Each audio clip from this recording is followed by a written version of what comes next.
اعوذ باللہ من الشیطان الرجیم بسم اللہ الرحمن الرحیم۔ مطالعہ قرآن مجید فرقان حمید کے سلسلہ میں ہم آج 27ویں پارے کا مطالعہ کر رہے ہیں۔ 27ویں پارے میں اللہ تبارک و تعالی نے 7 صورتوں کا ذکر فرمایا۔ ان صورتوں میں مقصد حیات، انسان کا حتمی انجام، ایمان، نعمتیں، اللہ تبارک و تعالیٰ کی نشانیاں اور حضور نبی اکرم صلی اللہ علیہ وآلہ وسلم کے ایک عظیم معجزے کا ذکر ہوا۔ سب سے پہلے اس پارہ میں ابتدا میں سورۃ الذاریات کا آخری حصہ ہے، جس میں اللہ تبارک و تعالیٰ نے انسانوں اور جنات کی تخلیق کا واحد مقصد بیان فرمایا۔ بیان کیا گیا کہ جنات اور انسان کی تخلیق کا مقصد صرف اور صرف اللہ تبارک و تعالیٰ کی عبادت اور بندگی ہے۔ اللہ تبارک و تعالیٰ نے انسانوں کو پیدا کیا، جنات کو پیدا کیا کہ وہ اللہ تبارک و تعالیٰ کی عبادت کریں، وہ اللہ تبارک و تعالیٰ کے احکامات کی فرما برداری کریں۔ اس کے ساتھ ہی اہل تقویٰ کی صفات کو بیان کیا گیا کہ وہ راتوں کو کم سوتے ہیں، عبادت کرتے ہیں، سحری کے وقت میں استغفار کرتے ہیں، ان کے مال میں مانگنے والوں اور محروموں کا حق مقرر ہوتا ہے، یعنی وہ سائلین کو خالی ہاتھ نہیں بھیجتے، وہ اپنے مال سے، وہ اللہ تبارک و تعالیٰ کی عطا کردہ نعمتوں سے، اللہ تبارک و تعالیٰ کے عطا کردہ رزق سے محتاجوں کو بھی حصہ دیتے ہیں۔ اس کے بعد سورہ طور کا آغاز ہوتا ہے۔ سورہ طور میں اللہ تبارک و تعالیٰ نے 5 اہم چیزوں کا ذکر فرمایا۔ طور پہاڑ کا، یہ بڑا مقدس پہاڑ ہے۔ اس پہاڑ پر اللہ تبارک و تعالیٰ نے حضرت سیدنا موسیٰ علیہ السلام کو اپنے ساتھ کلام کرنے کا شرف عطا کیا۔ پھر قرآن مجید کا ذکر ہے کہ یہ بڑی کھلے کاغذ میں لکھی ہوئی کتاب ہے، بہت واضح کتاب ہے۔ پھر بیت معمور کا ذکر ہے۔ بیت معمور فرشتوں کا کعبہ ہے، جو خانہ کعبہ کے بالکل اوپر، یا یوں کہہ لیں کہ خانہ کعبہ بیت معمور کے بالکل نیچے واقع ہے۔ پھر اس میں بلند و بالا آسمان کا ذکر کیا گیا، اور پھر اس میں ابلتے ہوئے سمندر کا ذکر کیا گیا، اور یہ 5 عظیم نشانیوں کا ذکر کر کے، یا 5 عظیم قسموں کا ذکر کر کے اللہ تبارک و تعالیٰ نے فرمایا ان عذاب ربک لواقع، کہ بے شک تیرے رب کا عذاب ضرور واقع ہونے والا ہے، اسے کوئی نہیں روک سکتا۔ نہ بلند و بالا آسمان، نہ سمندر، نہ دنیا کی طاقتیں، نہ دنیا کے عہدے، اللہ کا عذاب اور قیامت ضرور واقع ہونے والی ہے۔ پھر اس صورت کے اندر اللہ تبارک و تعالیٰ نے جنت میں والدین کے توسل سے، والدین کی نیکیوں کی برکت سے، یا نیک والدین کی برکت سے اولاد کی بلندی کا ذکر فرمایا۔ اس صورت میں ذکر کیا گیا کہ اگر اہل ایمان، اہل تقوی،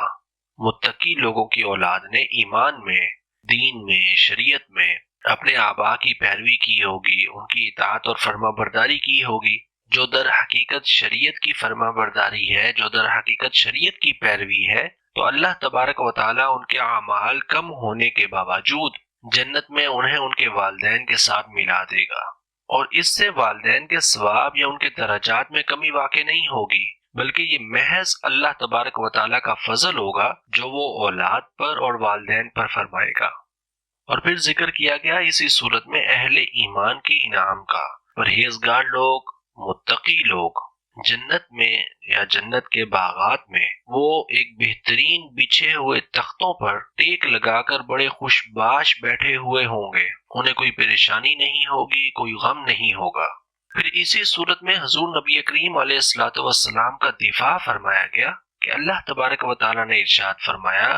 جیسے مشرکین یا منافقین یا منکرین حضور نبی اکرم صلی اللہ علیہ وآلہ وسلم کو کاہن یا شاعر کہتے تھے، تو اللہ تبارک و تعالیٰ نے فرمایا حضور نبی اکرم صلی اللہ علیہ وآلہ وسلم نہ تو کاہن ہیں اور نہ ہی شاعر ہیں۔ منکرین کے دلائل اور ان کے اعتراضات یہ بہت کمزور اور کھوکھلے ہیں، یہ صرف حضور نبی اکرم صلی اللہ علیہ وآلہ وسلم پر ایمان نہیں لانا چاہتے، جس بنیاد پر یہ جھوٹے دعوے کرتے ہیں، یہ جھوٹے اعتراضات کرتے ہیں، یہ ذات مصطفیٰ پر انگلی اٹھاتے ہیں، ان کے دعوے اور ان کی دلیلیں بہت کھوکھلی ہیں۔ پھر سورہ نجم کا آغاز ہوتا ہے، اس میں اللہ تبارک و تعالیٰ نے حضور نبی اکرم صلی اللہ علیہ وآلہ وسلم کی معراج کا ذکر کیا۔ معراج جو حضور نبی کریم علیہ الصلوۃ والسلام کو اللہ تبارک و تعالیٰ نے عطا فرمائی، یہ ایک ایسی معراج ہے کہ ایسی معراج اللہ تعالیٰ نے کائنات میں کسی اور کو عطا نہیں کی۔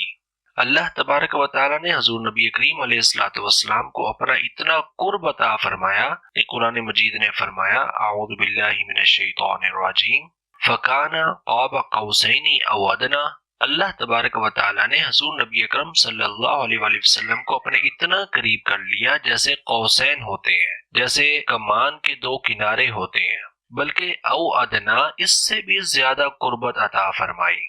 اور سفر معراج میں حضور نبی اکرم صلی اللہ علیہ وآلہ وسلم نے اللہ تبارک و تعالیٰ کی بڑی عظیم نشانیوں کو اپنی آنکھوں سے دیکھا، اور پھر اسی صورت میں حضور نبی کریم علیہ الصلوۃ والسلام پر نازل ہونے والی وحی کی سچائی بیان کی گئی کہ فرمایا وما ينطق عن الهوى، کہ حضور نبی اکرم صلی اللہ علیہ وآلہ وسلم اپنی مرضی سے کوئی کلام نہیں کرتے، ان ہوا الا وحی یوحی، بلکہ وہ جو بھی کلام کرتے ہیں، وہ جو بھی بات کرتے ہیں، وہ اللہ تبارک و تعالیٰ کی طرف سے وحی ہوتی ہے۔ لہٰذا حضور نبی کریم علیہ الصلوۃ والسلام کی مکمل زندگی، آپ کا اٹھنا، آپ کا بیٹھنا، آپ کا سونا، آپ کا جاگنا، کھانا پینا، کسی چیز پر غصہ فرمانا، کسی چیز پر خوش ہو جانا، آپ کا بولنا، آپ کا خاموش رہنا، یہ سب کچھ شریعت ہے، یہ سب کچھ حدیث ہے، اور یہ سب کچھ ان ہوا الا وحی یوحی ہے، یہ اللہ تبارک و تعالیٰ کی مرضی اور منشا سے ہے، یہ اللہ تبارک و تعالیٰ کی وحی سے ہے۔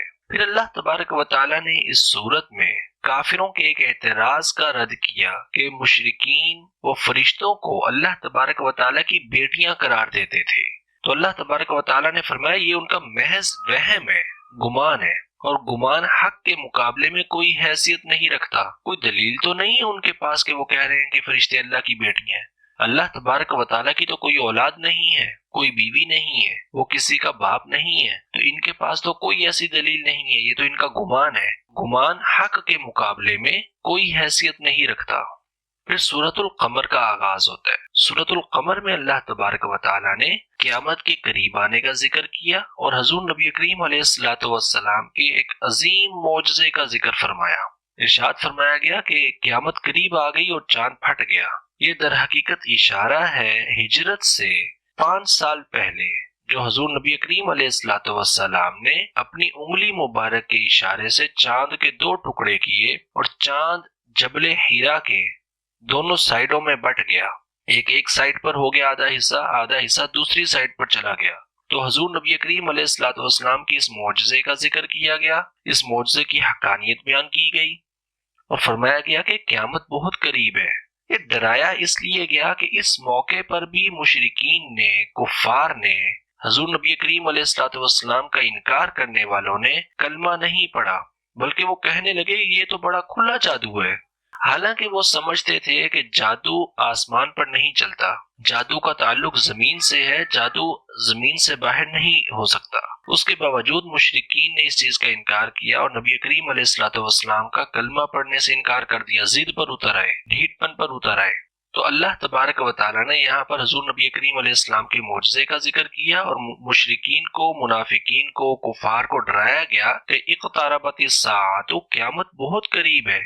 اللہ سے ڈر جاؤ اور حضور نبی کریم علیہ الصلوۃ والسلام کی اطاعت اور فرما برداری کو قبول کر لو۔ سورہ قمر میں ہی اللہ تبارک و تعالیٰ نے پچھلی قوموں کا دوبارہ ذکر کیا، اور وہ ذکر اسی لیے کیا کہ مسلمان اہل ایمان بھی سبق حاصل کریں اور کفار بھی اس سے تنبیہ حاصل کریں کہ اللہ تبارک و تعالیٰ کا عذاب دور نہیں ہے، اللہ تبارک و تعالیٰ کی گرفت دور نہیں ہے۔ قوم نوح کا ذکر کیا گیا کہ انہوں نے رسول کو جھٹلایا اور رسول کو دیوانہ کہا، اللہ تبارک و تعالیٰ نے ان پر زمین و آسمان سے ابلتا ہوا سیلاب بھیج دیا۔ قوم عاد، انہوں نے رسول کی تکذیب کی، غرور کیا، تکبر کیا، اللہ تبارک و تعالیٰ نے ان پر انتہائی تیز و تند ہوا بھیجی، ایسی ہوا بھیجی کہ اس ہوا نے ان کو ہلاک کر کے رکھ دیا۔ پھر قوم سمود کا ذکر کیا، انہوں نے اپنے نبی حضرت صالح علیہ السلام کی دعوت کو ٹھکرایا، اونٹنی کی کونچیں کاٹ دیں، وہ اونٹنی جس کو اللہ تبارک و تعالیٰ نے ناقۃ اللہ قرار دیا تھا۔ تو اللہ تبارک و تعالیٰ نے ان پر ایسی سخت چنگھاڑ اور زلزلہ نازل کیا، ایسا سخت عذاب نازل کیا کہ وہ ایسے ہو گئے جیسے روندی ہوئی گھاس ہوتی ہے۔ اور پھر قوم لوط جو بے حیائی پر اتر آئے، حتیٰ کہ انہوں نے فرشتوں پر حملہ کرنے کی کوشش کی۔ جب فرشتے حضرت سیدنا لوط علیہ السلام کے پاس آئے تھے تو اللہ تبارک و تعالیٰ نے ان پر پتھروں کی بارش کی اور ان کی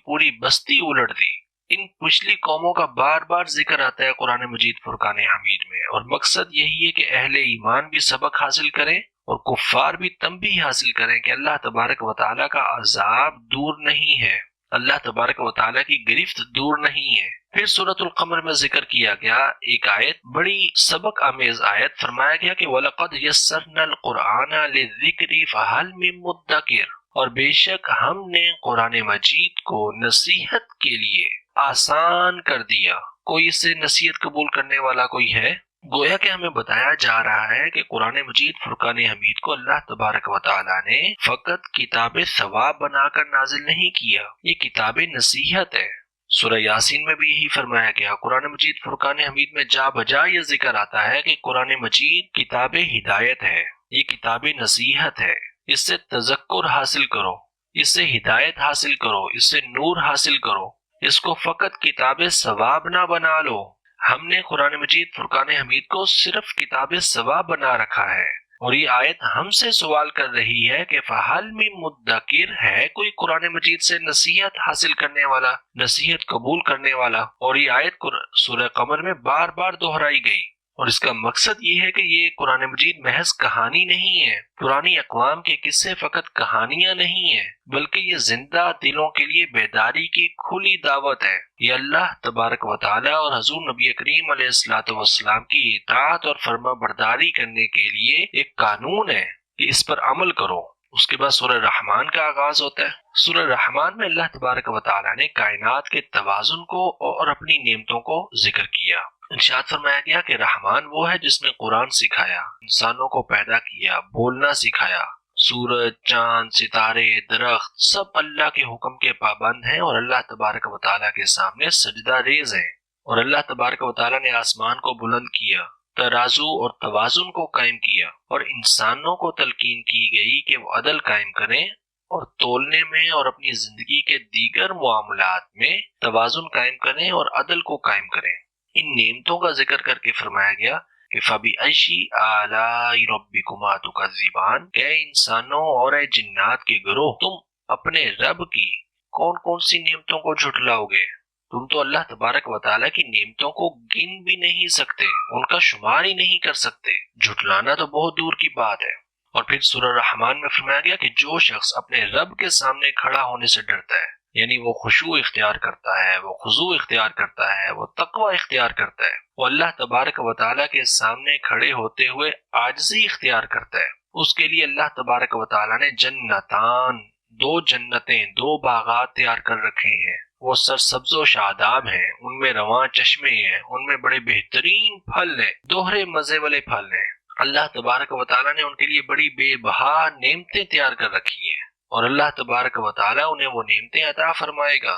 پھر سورہ واقعہ کا آغاز ہوتا ہے۔ سورہ واقعہ میں اللہ تبارک و تعالیٰ نے انسانوں کی 3 کیٹیگریز بیان کی، 3 قسمیں بیان کی کہ قیامت کے دن انسان 3 طرح کے ہوں گے۔ ایک مقربین، وہ جو سب سے آگے رہنے والے ہیں، یہ اللہ تبارک و تعالیٰ کے خصوصی قرب میں ہوں گے، ان پر بے مثال نعمتیں ہوں گی، ان پر اللہ تبارک و تعالیٰ کے خصوصی کرم ہوگا، یہ بڑے خاص لوگ ہوں گے۔ اور دوسرے اصحاب الیمین، جن کو نامہ اعمال دائیں ہاتھ میں دیا جائے گا، ان پر بھی اللہ تبارک و تعالیٰ کی عنایات ہوں گی، ان پر بھی اللہ تبارک و تعالیٰ کا خصوصی کرم ہوگا، رحمت ہوگی، ان کو بھی بخشش ملے گی، مغفرت ملے گی، جنت ملے گی۔ اور بدقسمت لوگ اصحاب الشمال ہوں گے،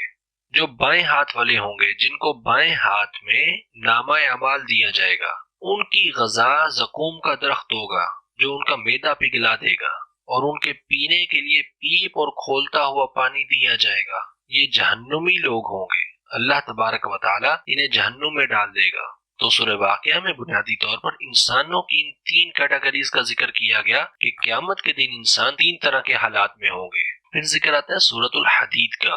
سورۃ الحدید میں ایمان کی قدر کو بیان کیا گیا، بتایا گیا کہ وہ صحابہ جنہوں نے فتح مکہ سے پہلے اسلام قبول کر لیا، جان مال کی قربانی دی، ان کا مقام بہت بلند ہے، اور جنہوں نے فتح مکہ کے بعد ایمان قبول کیا، اللہ تبارک و تعالیٰ نے ان کو بھی بڑی فضیلت دی ہے، ان کو بھی بڑی عظمت دی ہے، لیکن پہلوں کا درجہ، جنہوں نے تکلیفیں برداشت کی، جنہوں نے مصیبتیں برداشت کی، جنہوں نے جان مال کی قربانیاں دی، ان کا درجہ زیادہ بلند ہے۔ اور سورۃ الحدید میں اللہ تبارک و تعالیٰ کی عظمت اور صفات کو بیان کیا گیا، فرمایا گیا کہ وہ اول ہے، اس سے پہلے کوئی نہیں ہے۔ اللہ تبارک و تعالیٰ کے بارے میں یہ سوال نہیں کیا جا سکتا کہ وہ کب سے ہے، کیونکہ وہ تو کب کا خالق ہے، کب کا تعلق ٹائم سے ہے، اور ٹائم اللہ تبارک و تعالیٰ کی مخلوق ہے، تو اس کی کوئی ابتدا نہیں ہے، اس کا کوئی نقطۂ آغاز ہی نہیں ہے۔ وہ آخر ہے، یعنی اس کی کوئی انتہا نہیں ہے۔ وہ ظاہر ہے، وہ اپنے دلائل، اپنی صفات، اپنے کمالات، اپنی قدرت سے بالکل ظاہر ہے۔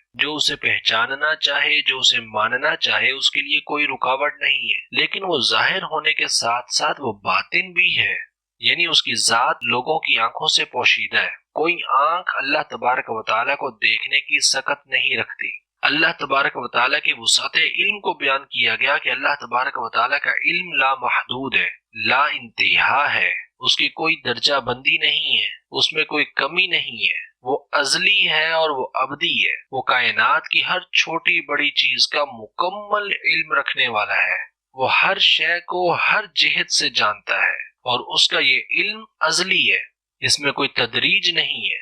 27واں پارہ ہمیں انسانوں کی تخلیق کا مقصد بتاتا ہے کہ ہماری تخلیق کا مقصد عبادت ہے، پھر ہمیں ہدایت کا حکم دیتا ہے کہ ہم قرآن مجید فرقان حمید سے ہدایت حاصل کریں، ہمیں تاریخی واقعات بیان کر کے تنبیہ کرتا ہے کہ اپنے دلوں کو نرم رکھو، اللہ تبارک و تعالیٰ کی عبادت کرو، اللہ تبارک و تعالیٰ کا تقوی اختیار کرو۔ اللہ تعالیٰ سے دعا ہے کہ اللہ تبارک و تعالیٰ ہمیں قرآن مجید فرقان حمید کو سمجھنے کی توفیق عطا فرمائے اور قرآن مجید سے نصیحت حاصل کرنے کی توفیق عطا فرمائے، آمین۔ السلام علیکم ورحمۃ اللہ وبرکاتہ۔